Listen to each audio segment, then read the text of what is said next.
శాశ్వతమైన ప్రేమతో మనల్ని ప్రేమిస్తున్నారు యేసు ప్రభువారు. మన కొరకు ఆయన శిలువ మీద ప్రాణం పెట్టారు. ఆయన నమ్మిన వారు అందరికీ ఉచితంగా రక్షణ ఇస్తున్నారు. ఆ ప్రేమ గల యేసు ప్రభువారు త్వరలో వస్తున్నారు రెండోసారి ఈ లోకానికి. ఆయన నమ్మిన వారు అందరినీ కూడా పరలోకం తీసుకువెళ్తారు. ఆ ప్రేమ గల యేసు ప్రభు నామం పేరిట మిమ్మల్ని అందరినీ కూడా మన కడవరి కాలం కార్యక్రమానికి ఆహ్వానిస్తున్నాను. ప్రియ సోదరి సోదరులారా, మనము 10 ఆజ్ఞల ప్రాముఖ్యత అనే అంశాన్ని బైబిల్ గ్రంథం నుండి ధ్యానిస్తున్నాం. ఇది 6వ ఎపిసోడు. అనేకమైన విషయాలు ఉన్నాయి కనుక వచ్చే ఎపిసోడ్లో కూడా మరికొన్ని విషయాలు బైబిల్ గ్రంథం నుండి నేర్చుకోబోతున్నాం. ప్రార్థన చేసుకుని ఈ యొక్క కార్యక్రమాలు లేమన్ మినిస్ట్రీస్ ద్వారా మనకు అందించబడుచున్నవి. ప్రార్థన. పరిశుద్ధ ప్రేమగల మా తండ్రి, మీకు స్తుతులు స్తోత్రాలు వందనాలు చెల్లిస్తున్నాం. మమ్మల్ని, మా కుటుంబాన్ని, మా సంఘాన్ని మీరు ప్రేమించి మాకు ఇస్తున్న ఈ గొప్ప అవకాశాన్ని బట్టి వందనాలు చెల్లిస్తున్నాం. 10 ఆజ్ఞల ప్రాముఖ్యత, ఈ విషయాన్ని బైబిల్ గ్రంథం నుండి మేము నేర్చుకుని మీకు యోగ్యమైన కుమారులుగా కుమార్తెలుగా కడవరి కాలంలో మీ 10 ఆజ్ఞలు పాటిస్తూ మీరు రాకడ కొరకు సిద్ధపడే కృప దయచేయమని, ఈ కార్యక్రమాన్ని ఎవరైతే వీక్షిస్తున్నారో ప్రతి వ్యక్తిని ఆశీర్వదించండి, వారి కుటుంబాలను దీవించండి.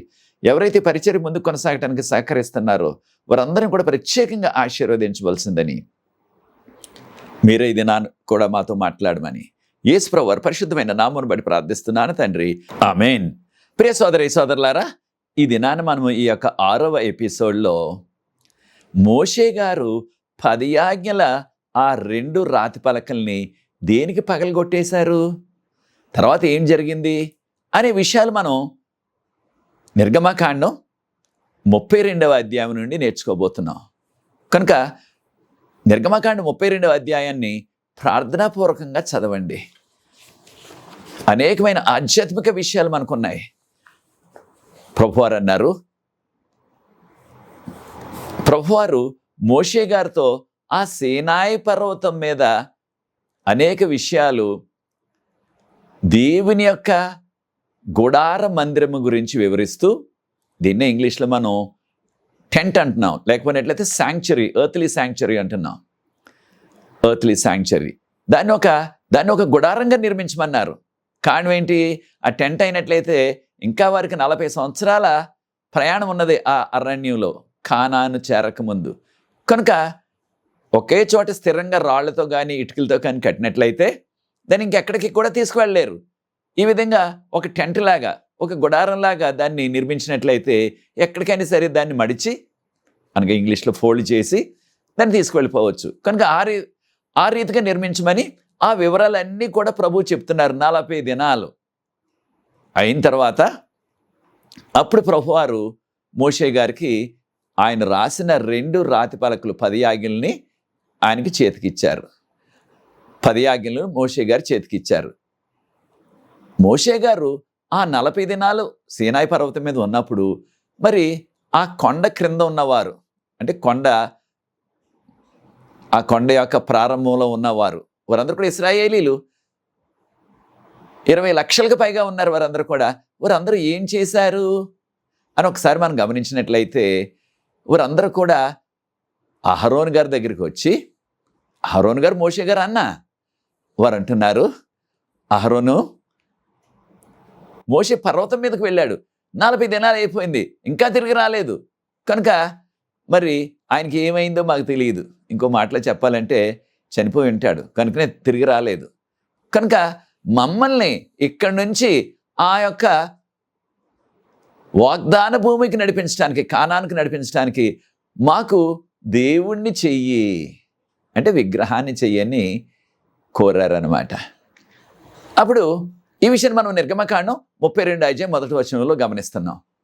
అప్పుడు అహరోన్ గారు అన్నారు, మీ యొక్క భార్యలు, మీ కుమారులు, మీ కుమార్తెలు వారికి చెవులకి పెట్టుకున్న ఆ యొక్క చెవులకు ఉన్న ఆ ఉంగరాలు, మన ప్రాంతాల్లో చెవు పోగులు అంటున్నారు, వాటన్నిటిని కూడా తీసుకుని రండి. అవన్నీ కూడా బంగారంతో చేసినవి.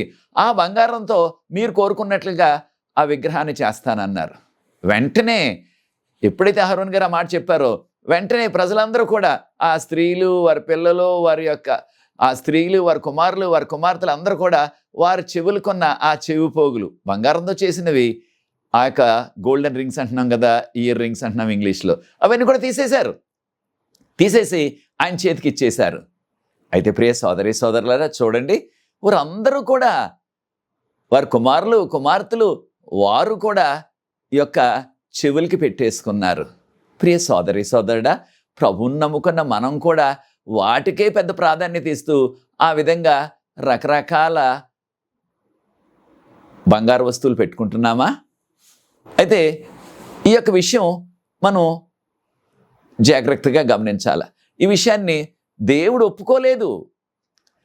ఈ విషయాన్ని అనగా ఈ విధంగా నగలు ధరించుట, ఆభరణాలు ధరించుట దేవుడు ఇష్టపడలేదు. ఈ విషయాలు మనం నిర్గమకాండం 32 అధ్యాయం 2-3 వచనాల్లో చదువుతున్నాం. ఎప్పుడైతే ఆ యొక్క బంగారు చెవి పోగులు ఇచ్చారో వాటన్నిటిని కూడా అహరోను గారు కరిగించేసి నిర్గమకాండం 32 అధ్యాయం 4వ వచనంలో ఆయన ఒక బంగారపు దూడను చేసేసాడు. ఏకంగా బంగారపు దూడను చేసేసి అహరోను గారు అన్నారు, ఇదే మీ దేవుడు, మనల్ని ఆ యొక్క వాగ్దాన భూమికి నడిపించే దేవుడు. ఎవరు? ఆ బంగారపు దూడ. మరొక మాట అన్నాడు ఆయన, రేపు మనందరికీ కూడా ఈ దేవునికి పండగ, మీరందరూ రండి ఆరాధనకి అనగానే వారందరూ కూడా ఉదయాన్నే, తక్కిన సమయాల్లో అయితే ఆరాధనకు అంత ఉదయాన్నే రావటం లేదు, ఈ యొక్క బంగారు దూడను పూజించడానికి వేకువజామునే వచ్చేసినట్లుగా నిర్గమకాండం 32 అధ్యాయం 5-6 వచనాల్లో మనం గమనిస్తున్నాం. చూచారా ప్రియ దేవుని బిడ్డలారా, వారందరూ కూడా వచ్చేసి వారు రకరకాల బలి అర్పణలు చేసేసి దాన్ని పూజిస్తూ దాని చుట్టూ కూడా వారు నాట్యాలు చేశారు అని చెప్పబడ్డది. దానితో పాటు వారు అక్కడ తినుచు త్రాగుచు నాట్యాలు చేసేసారు ఎంతో సంతోషంతో. ఈ ఇశ్రాయేలు ప్రజలు అంత ఘోరమైన కార్యాన్ని ఎలా చేస్తారు? కారణం, వారు 3 సార్లు చెప్పారు. ఏమని? దేవుడు ఏది చెప్తే అది ఖచ్చితంగా మేము పాటిస్తాము, దానికే లోపడతామన్నారు. ప్రభు చెప్పారు కదా నిర్గమకాండం 20 అధ్యాయంలో మొదటి 6 వచనాల్లో, మీరు దేనిని కూడా పూజించొద్దు, వాటికి విగ్రహాన్ని చెయ్యొద్దు, నన్ను తప్ప ఇంకెవరిని కూడా మీరు పూజించొద్దు అన్నారు. ఇక్కడేమో వారు బంగారపు దూడను చేసేశారు. ప్రభువారు చెప్పారు 2వ ఆజ్ఞలు ఎంతో ఖచ్చితంగా, మీరు విగ్రహాలు చెయ్యవద్దు అని చెప్పినప్పటికీ వారు చేసేశారు. చూచారా, 3 సార్లు చెప్పారు వీళ్ళు, 3 సార్లు వాగ్దానం చేశారు. నిర్గమకాండం 19 అధ్యాయం 8వ వచనంలో దేవుడు చెప్పిందంతా మేము పాటిస్తాం, దానికి లోబడతాం అన్నారు. వారు కళ్ళారా చూచారు దేవుని యొక్క మహిమ, దేవుని యొక్క శక్తి. ఆ సీనాయి పర్వతం అంతా కూడా కంపించిపోయింది. దట్టమైన మేఘాలు, దట్టమైన పొగ దాన్ని కమ్మేసింది. పెద్ద పెద్ద ఉరుములు, పెద్ద పెద్ద మెరుపులు వచ్చాయి. దేవుని యొక్క గంభీరమైన స్వరంతో ఆయన 10 ఆజ్ఞలు చెప్తే అందరూ కూడా విన్నారు. విన్న తర్వాత మేము దేవుడు చెప్పినట్టు ఖచ్చితంగా చేస్తామన్నారు. ఈ విషయాన్ని మనం నిర్గమకాండం 24 అధ్యాయం 3వ వచనంలో కూడా చదువుతున్నాం. దేవుడు చెప్పిందంతా మేము చేస్తామన్నారు. అలాగే మోషే గారు ఆ యొక్క గ్రంథంలో ఉన్నవన్నీ కూడా వారికి చదివినప్పుడు మరలా ఏమన్నారు? నిర్గమకాండం 24 అధ్యాయం 7వ వచనంలో కూడా అవన్నీ కూడా దేవుని యొక్క ఆజ్ఞలు విని, దేవుని యొక్క మాటలు విని, దేవుడు చెప్పిందంతా కూడా మేము తూచా తప్పకుండా ఖచ్చితంగా చేస్తాము అన్నారు. అయితే ప్రియ సోదరి సోదరులారా, ఎంతకాలం పాటించారు ఆ మాటలు? ఎంతకాలం దేవుని యొక్క మాటలు వారు విన్నారు? ఎంతకాలం వారు చేసిన వాగ్దానాన్ని జ్ఞాపకం చేసుకున్నారు? 40 దినాల్లోపే. 40 దినాలకి మరలా బంగారు దూడను చేసేసి దాని చుట్టూ కూడా నాట్యాలు వేస్తూ దాన్ని పూజించారు. ఈ ఆధ్యాత్మిక సత్యాన్ని కూడా మనం నేర్చుకోవాలా ప్రియ సోదరి సోదరులారా. మనం కూడా అనేక సందర్భాల్లో దేవునికి వాగ్దానం చేస్తూ ఉంటాం. ఆ క్రొత్త సంవత్సరం రోజున, లేదా మన పుట్టినరోజున, లేదా మన బాప్తిసం తీసుకున్న రోజున, పలానా పాపాలు నేను ఇంకా చెయ్యను, వాటి జోలికి వెళ్ళను, ఆ యొక్క దుష్ట అలవాట్లు, ఆ యొక్క చెడ్డ అలవాట్లు నేను విడిచిపెట్టేస్తాను, ఈ విధంగా చెప్తూ ఉంటాం మనం. అయితే ప్రియ సోదరి సోదరులారా, దేవుడు ఆయన సింహాసనాసీనుడై ఏమన్నారో చూడండి. నిర్గమకాండం 32 అధ్యాయం 7వ వచనంలో ప్రభు అన్నారు, మోషే నువ్వు వెంటనే కిందకి వెళ్ళు, ఈ ప్రజలందరూ కూడా ఎంతో ఘోరమైన పాపం చేసేశారు. నిర్గమకాండం 32 అధ్యాయం 7వ వచనంలో వారు బంగారు దూడను చేసేశారు, ఎంతో తిరుగుబాటు చేసేశారు నాకు అని ప్రభు చెప్పారు. ప్రభు అన్నారు మోషేతో, మోషే నువ్వు పక్కకు తప్పుకో, నేను ఈ ప్రజలందరినీ కూడా హతం చేసేస్తాను, నిన్ను మాత్రం ఆ గొప్ప జనాంగంగా నేను చేస్తాను. నిన్ను నీ కుటుంబాన్ని ఆ గొప్ప జనాంగంగా నేను అభివృద్ధి చేస్తాను. ఈ ప్రజలందరినీ కూడా నేను హతం చేసేస్తాను. వీరందరూ కూడా ఎంతో మెడబిరుసుగలవారు, నాకు వ్యతిరేకంగా జీవిస్తున్నారు అన్నారు ప్రభు. అనగానే మోషే గారు చూడండి, ఎంత పెద్ద మనసో, ఎంత మంచి మనసో. ఆయన అనొచ్చు కదా, ప్రభువా మీకు చాలా వందనాలు, నన్ను నా కుటుంబాన్ని ఆ గొప్ప జనాంగంగా గొప్ప దేశంగా చేయండి. వీరు మీకు తిరుగుబాటు చేశారు, ఈ ప్రజలందరూ కూడా మీకు తిరుగుబాటు చేశారు, ఈ యొక్క తిరుగుబాటు చేసిన ప్రజలందరూ కూడా సమూలంగా నాశనం చేసేయండి ప్రభువా అనొచ్చు.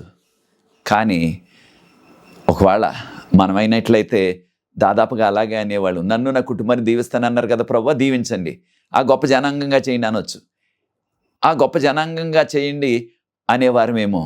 కానీ మోషే గారు ఏమన్నారో చూడండి, ప్రభువా ఈ ప్రజలందరినీ కూడా మీరు క్షమించండి ప్రభువా, మీరు క్షమించండి ప్రభువా. ఎంత మంచి మనసో, ఎంత దయగల మనసో, ఎంత పెద్ద మనసో చూడండి మోషే గారిది. దాంతోపాటు మోషే గారు అన్నారు, దాంతోపాటు మోషే గారికి ఉన్న భారం చూడండి వీరి మీద, వారిలో ఎవ్వరు కూడా నశించిపోకూడదు, రక్షించబడాలా అనే పెద్ద మనసు, మంచి మనసు ఆయనకున్నది. కనుక దేవుణ్ణి బ్రతిమాలాడు ఆయన, విజ్ఞాపన చేశాడు ఆయన. అయితే ప్రియ సోదరి సోదరులారా, ఒక విషయాన్ని మనం గుర్తించాలా. మనం కూడా మన యొక్క మన యొక్క కుటుంబ సభ్యులు, ఇంకా ప్రభువు నమ్ముకునే వారు, లేకపోయినట్లయితే మన తోటి పనివారు, లేదా మన తోటి విద్యార్థులు, మన చుట్టూ ఉన్నవారు, మన సమాజంలో ఉన్నవారు, వారు నశించిపోతున్నారనే ఆ భారం నీకున్నదా? అనేక మంది ప్రభువుని తెలుసుకోకుండా పాపపు జీవితంలోనే కొనసాగిపోతున్నారు. ప్రియ సోదరి సోదరులారా, మోషే గారి వలె మనం కూడా దేవుని సన్నిధిలో వారి రక్షణ నిమిత్తం, కాను ప్రభు త్వరగా వచ్చేస్తున్నారు రెండోసారి లోకానికి. అనేక మంది ఇంకా రక్షణ లేకుండానే ఉన్నారు. వారి కొరకు విజ్ఞాపన చేస్తున్నావా ప్రియ సోదరి సోదరుడా? మోషే గారు ఎంతగా విజ్ఞాపన చేశారో చూడండి. దేవుని గ్రంథం ఆ యొక్క జీవ గ్రంథం.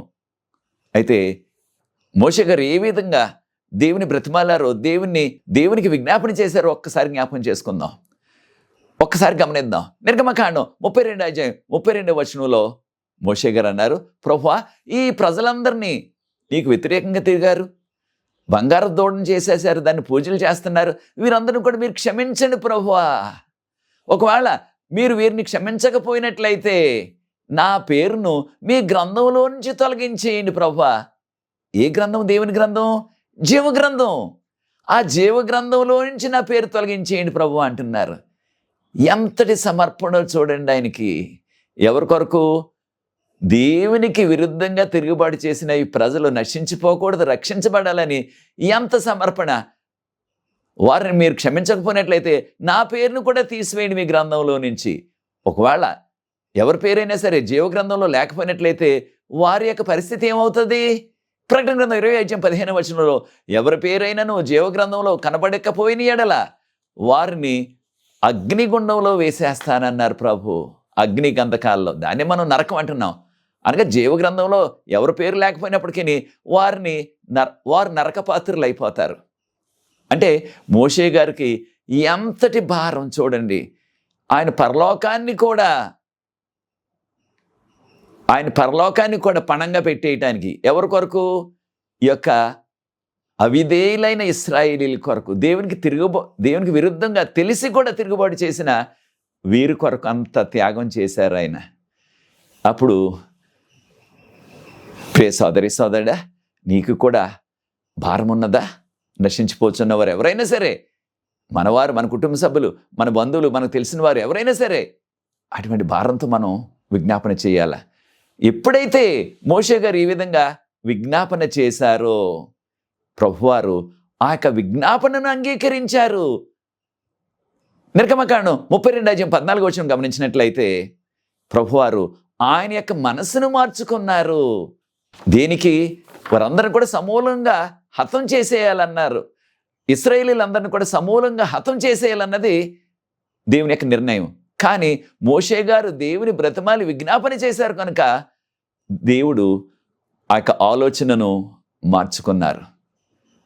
ప్రియ సోదరి సోదరుడా, మనం కూడా ఇతరుల కొరకు విజ్ఞాపన చేసినట్లయితే తప్పకుండా ప్రభు ఆయన కృప, ఆయన ప్రేమ, ఆయన కనికరాన్ని చూపిస్తారు. దేవుడు రాసిచ్చిన ఆ 10 ఆజ్ఞలు 2 రాతి పలకల మీద రాశారు. ఆ వైపు ఈ వైపు కూడా, అనగా ముందు వెనక కూడా. వాటిని మోషే గారి చేతికి అప్పగించారు. నిర్గమకాండం 32:15 అయితే ప్రియ సోదరి సోదరులారా, ఇవి రాతి పలకల మీద రాశారు దేవుడు ఏకంగా, కాను అవి కలకాలం ఉండాలని. అయితే ప్రియ సోదరి సోదరులారా, నిర్గమకాండం 32:16 గమనించినట్లయితే ఈ 2 రాతి పలకలు కూడా దేవుడే తయారు చేశారు.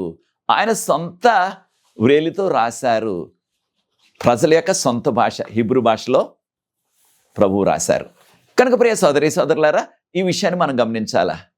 అప్పుడు మోషే గారు ఈ 2 రాతి పలకలు తీసుకొని సీనాయి పర్వతం మీద నుండి కిందకి దిగి వస్తుంటే ఆ మధ్యలోనే ఉన్నారు ఎంతవరకు కూడా 40 దినాలు వేచి ఉండి. ఎవరు? ఆయనకు అనుచరుడైన, ఆయనకు సహకారి అయిన యెహోషువ గారు. ఆ యెహోషువ గారు ఇద్దరు కలిసి కిందకు వస్తుంటే, ఎప్పుడైతే మోషే గారు ఈ 2 రాతి పలకలు 10 ఆజ్ఞలు ఉన్న 2 రాతి పలకలను తీసుకొని క్రిందకు వచ్చారో, ఇశ్రాయేల్ ప్రజలందరూ కూడా ఆ బంగారు దూడ చుట్టూ నాట్యాలు వేస్తూ దాన్ని పూజిస్తూ వారు దానిలో నిమగ్నమైపోయి ఉన్నారు. దానిని చూచిన మోషే గారికి చాలా కోపం వచ్చేసింది. ఇక పట్టరాని కోపం వచ్చేసింది. కారణం, వీరు దేవుడు చెప్పినవన్నీ కూడా చేస్తానని 3 సార్లు వాగ్దానం చేశారు. 40 రోజులు తిరగకుండానే మరలా విగ్రహార్థంలోకి వెళ్ళిపోయారు. ఆయన కోపం వచ్చేసి దేవుడు రాసిచ్చిన 2 10 ఆజ్ఞల రాతి పలకలను కూడా అక్కడ ఆయన విరగ్గొట్టేసినట్లుగా మనం నిర్గమకాండం 32:19 ఆయన యొక్క కోపం చల్లారక ఆ బంగారు దూడను ముక్కల కింద విరగ్గొట్టేసి, దానితో పాటు ఆ ముక్కలన్నిటిని కూడా మంటలో వేసి కాల్చేసి దాన్ని ఇక పొడుం కింద చేసేశారు, పౌడర్ కింద చేసేశారు ఏకంగా. ఈ విషయాలు మనం నిర్గమకాండం 32:20 చూస్తున్నాం. మనం వెంటనే అనుకోవచ్చు, మనకు వెంటనే వచ్చే ప్రశ్న ఏంటంటే, దేవుడు రాసిచ్చిన పలకలు 10 ఆజ్ఞల పలకలు, వాటిని పగలగొట్టడానికి ఆయనకి మనసు ఎలాగొచ్చింది అనిపిస్తుంది మనకి. కానీ ఆ యొక్క కోపంలో వీరు చేస్తున్న దుష్ట కార్యానికి, దేవునికి వ్యతిరేకంగా చేస్తున్న కార్యానికి మోషే గారు ఆ విధంగా పగలగొట్టేసి దాన్ని పొడును చేసేసి ఆ యొక్క బంగారు దూడ పొడువును, ఆ పౌడర్ను అక్కడ వారు త్రాగే నీళ్ళు ఉన్నాయి, వారి యొక్క నీటి చెరువులాగా ఉంది అక్కడ, దానిలో కలిపేశారు ఏకంగా. అయితే ప్రజలకి త్రాగటానికి ఏమీ లేదు, దాన్నే త్రాగేశారు. నేను ఊహిస్తున్నాను, ఇది నా ఊహసుమా, ఒకవేళ ఆయన ఆ బంగారు దొండను ముక్కలు చేసేశారు కదా మొదట, ఆ ముక్కలను అలా విడిచిపెట్టేసి వెళ్ళిపోయినట్లయితే, తర్వాత ఆయన వెళ్ళిపోయిన తర్వాత అక్కడ ఉన్నవారు కొందరు ఒక్కొక్క మొక్క చిన్న చిన్న ముక్కలు తెచ్చుకొని వారి ఇంట్లో దాచుకొని వారి పొరుగు వారికి కూడా చెప్పేవారు, ఆ యొక్క దేవుడి యొక్క ముక్క, ఆ బంగారు ముక్క ఉంది నా యొక్క గుడారంలో, రండి మేము రహస్యంగా దాన్ని పూజ చేసుకుందాం, దేవుడు ముక్కే కదా, ముక్కున్నా చాలు, దూడంతా లేకపోయినా అనేవారేమో. అంటే ఇది దేవుడు ముక్క అనేవారు, దేవుని యొక్క శరీరంలో చిన్న ముక్క అనేవారేమో. లేకపోయినట్లయితే ఒకవేళ ఆయన పొడును చేసేసి దాన్ని ఉడిచిపెట్టేసినట్లయితే, ఆ పొడువును కూడా, ఆ పౌడర్ని కూడా అలా ఉడిచిపెట్టేస్తే, వారు నెమ్మదిగా ఆయన వెళ్ళిపోయిన తర్వాత వచ్చి ఒక్కొక్కరు ఒక గుప్పుడు పొడువును తీసుకుని ఆ యొక్క బంగారు పౌడర్ తీసుకొని, ఆ దూడ పౌడరు అప్పుడు దాచుకుని వారి యొక్క టెంట్లో, అప్పుడు తక్కిన వారికి దేవుడి పౌడర్ ఉంది నా యొక్క టెంట్లో, దేవుడి యొక్క పౌడర్ ఉంది నా దగ్గర, రండి మనం రహస్యంగా పౌడర్నన్నా పూజ చేసుకో, ఆ పౌడర్, ఆ బంగారు పౌడర్నన్నా సరే, దేవుడి పౌడర్ కదా అది, దాన్నైనా దానికే పూజలు చేసేద్దాం అనేవారేమో ఒకవేళ. కనుకనే మోషే గారు ఆ పొడుం కూడా వారికి ఎవరికి అందుబాటులో లేకుండా ముక్కలన్నీ కూడా పొడుం చేసేసి ఆ పౌడర్ అంతా కూడా నీటిలో కలిపేశారు ఏకంగా. ఇక వారికి వేరే మార్గం లేదు కనుక, ఆ నీళ్ళే ఉన్నాయి కనుక వాటిని త్రాగేశారు. చూచారా ప్రియ సోదరి సోదరుడా, ఈ విధంగా వీరు ఎంత ఘోరమైన దేవునికి విరుద్ధమైన కార్యం చేసేశారు. అప్పుడు మోషే గారు అన్నారు, నా పక్షాన్ని ఎవరు ఉంటారో నా దగ్గరికి రండి, ఇక్కడ నిలబడండి అన్నారు. వెంటనే లేవీలందరూ కూడా వచ్చి, కాను మోషే గారు లేవీ గోత్రం, వారందరూ కూడా వచ్చి నిలబడ్డారు. మోషే గారు అన్నారు, ఈ యొక్క దేవునికి విరుద్ధంగా చేసిన ఈ యొక్క పూజ కార్యక్రమంలో ఎవరైతే ప్రాముఖ్యమైన భూమిక పోషించారో వారందరిని కూడా హతం చేసేయమన్నారు. లేవీలందరూ వెళ్ళి దానిలో ఎవరైతే ప్రాముఖ్యమైన భూమిక పోషించారో ఆ విధంగా ఆ బంగారు దూడను చేయటానికి, దానికి పూజలు చేయటానికి వారందరిని కూడా హతము చేసినట్లుగా దేవుని వాక్యం మనకు సెలవిస్తుంది. ఎంతమందిని? 3,000 మందిని ఏకంగా. నిర్గమకాండం 32 అధ్యాయం 26 నుంచి 28 వరకు ఉన్న వాక్య భాగంలో ఆ విషయాన్ని చదువుతున్నాం. ప్రియ సోదరి సోదరులారా, ఆ విధంగా చేసిన తర్వాత మరుసటి రోజున మోషే గారు ఇక మిగిలిన ప్రజలందరితో మరలా మాట్లాడారు. ప్రజలందరికీ కూడా ఎంతో భయం పట్టుకుంది. దేవుడు ఏం చేస్తారు, ఏం జరగబోతుంది, మనకి ఏ హాని జరగబోతుందని వారు ఎంతో భయపడ్డారు. అప్పుడు మోషే గారు అన్నారు, నిర్గమకాండం 32 అధ్యాయం 30 వచనంలో, మీరు చాలా ఘోరమైన పాపం చేశారు. అయితే నేను దేవుని సన్నిధికి వెళ్తాను, దేవుని సన్నిధిలో విజ్ఞాపన చేస్తాను, మీ నిమిత్తం ప్రాయశ్చిత్తం చేస్తాను అని. ఒకవేళ దేవుడు మనల్ని కనికరిస్తారేమో, పాపాలు క్షమిస్తారేమో, నేను వెళ్తాను అని మరలా సీనాయి పర్వతం మీదకి వెళ్ళిపోయారు ఆయన. దీనికి దేవుని సన్నిధిలో విజ్ఞాపన చేయటానికి, వీరి నిమిత్తం దేవుని సన్నిధిలో క్షమాపణ అడగటానికి, వీరి కొరకు విజ్ఞాపన చేయటానికి వెళ్ళారు మోషే గారు. ప్రియ సోదరి సోదరులారా, ఈ యొక్క ఆధ్యాత్మిక పాఠాన్ని మనం కూడా నేర్చుకోవాలా. ఎవరైనా సరే ఘోరమైన పాపం చేసినట్లయితే వారి నిమిత్తం మనం ఆ విధంగా దేవుని సన్నిధిలో విజ్ఞాపన ప్రార్థన చేస్తున్నామా? మోషే గారు ఈ రీతిగా వారి నిమిత్తం విజ్ఞాపన ప్రార్థన చేశారు, వారి నిమిత్తం క్షమాపణ అడిగారు ప్రభువుని, వారి నిమిత్తం దేవుని సన్నిధిలో ఆయన ప్రాయశ్చిత్తం చేశారు. కనుక దేవుడు వారిని క్షమించన్నారు ప్రభువారు. మోషే, వీరిని నేను చెప్పిన ఆ కానానుకు నడిపించి నువ్వు, నేను రాను వీరితోటి, కాను వీరు మెడబిరుసు గలవారు, అనగా నేను చెప్పిన మాటలు వింటలేదు కనుక నేను మీతో రాను, కానీ దేవదూతని పంపిస్తాను, నీవు వెళ్ళు, వీళ్ళందరినీ కూడా తీసుకువెళ్ళి ఇక్కడ ఉంచొద్దిక అన్నారు. నిర్గమకాండం 32 అధ్యాయం 34వ వచనంలో. అయితే ప్రియ సోదరి సోదరులారా, చూడండి ప్రభువారు ఎంత కృపగలవారో.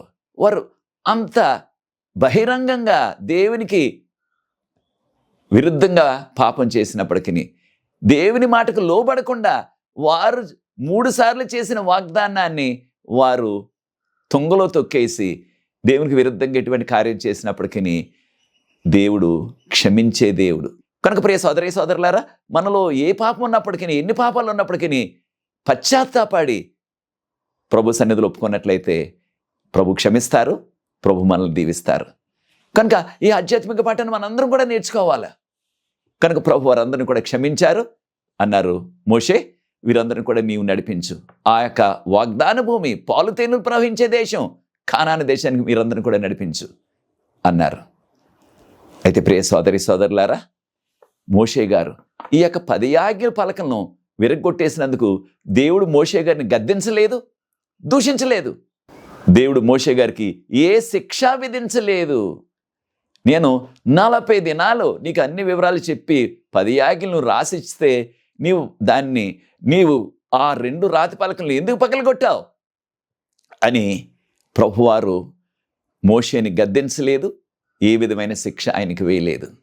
ప్రభువారు అన్నారు, మోషే మరలా నీవు పర్వతం మీదకి రా, మోషే నువ్వు మరలా సీనాయి పర్వతం మీదకి రా, నేను మరలా ఈ విరిగిపోయిన 2 రాతి పలకల మీద ఉన్న ఆ 10 ఆజ్ఞలు మరలా రాసిస్తాను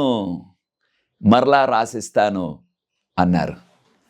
అనగా ఒక విషయాన్ని మనం గుర్తించాలా, 10 ఆజ్ఞలు ఎంత ప్రాముఖ్యమో చూడండి. కనుక ప్రియ సోదరి సోదరులారా, ఈ యొక్క 10 ఆజ్ఞలు ఎంత ప్రాముఖ్యమైనవి కనుకనే ప్రభువారు అన్నారు, మోషే మరలా నీవు ఈ పర్వతం మీదకి రా, నేను మళ్ళీ రాసిస్తాను 2 రాతి పలకల మీద అన్నారు. అయితే ప్రియ సోదరి సోదరులారా, ఈ యొక్క వాస్తవాన్ని, ఈ సత్యాన్ని మనం అందరం కూడా గుర్తించాలా. కాను ఈ లోకంలో మనం జీవిస్తున్నాం. అయితే చాలామందికి ఉన్న ఒక అపోహ ఏమిటంటే, ఈ 10 ఆజ్ఞలు ఆ పాత నిబంధన కాలం వారికి మాత్రమే, ఈ 10 ఆజ్ఞలు ఆ ఇశ్రాయేలీలకు మాత్రమే.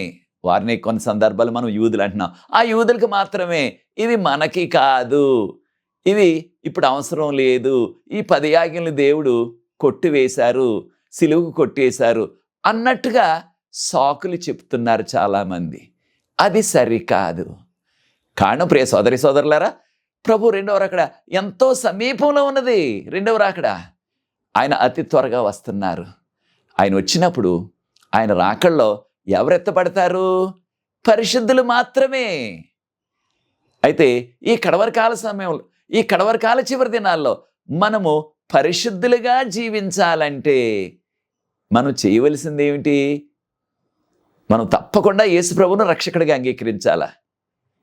రెండవదిగా మనమందరం కూడా యేసు ప్రభు నామపేట నీటిలో ముంచటం బాప్తీసం తీసుకోవాలా. మూడవదిగా మనమందరం కూడా యేసు ప్రభు యొక్క వాక్యపు వెలుగులో నడవాలా. నీ వాక్యము నా పాదములకు దీపము, నా త్రోవకు వెలుగు అని మనము 119వ కీర్తన 119వ కీర్తన 105వ వచనంలో 105వ వచనంలో మనం చదువుతున్నాం. దేవుని యొక్క వాక్యము మన పాదాలకు దీపము. ఈ లోకంలో మన ఆధ్యాత్మిక యాత్రలో ఆ యొక్క వాక్యపు వెలుగులో మనం నడవాలా. దానితో పాటు 10 ఆజ్ఞలను కూడా పాటించాలా. ఒకసారి గమనించండి, మనం అందరం కూడా గమనించాలి ఈ విషయాన్ని. ప్రభు రెండవ రాకడ అతి సమీపంలో ఉన్నది. మనం ఊహించిన దానికంటే ప్రభు వారు త్వరలో వస్తున్నారు. ఆ రెండవ రాకడ దినాన మనం ఆ ఎత్తబడే జనాంగంలో ఉండాలంటే, ఒకవేళ మనం ప్రభు నమ్ముకుని మరణించినట్లయితే ఆ రెండవ రాకడ దినాన మనందరం కూడా మహిమ శరీరాలతో లేస్తాం. బ్రతుకున్నట్లయితే కొన్ని రెప్పపాట్ల మనకు మహిమ శరీరం వస్తుంది. అయితే మనము పరలోకానికి కొనుపోబడాలంటే మనం చేయవలసింది ఏమిటి?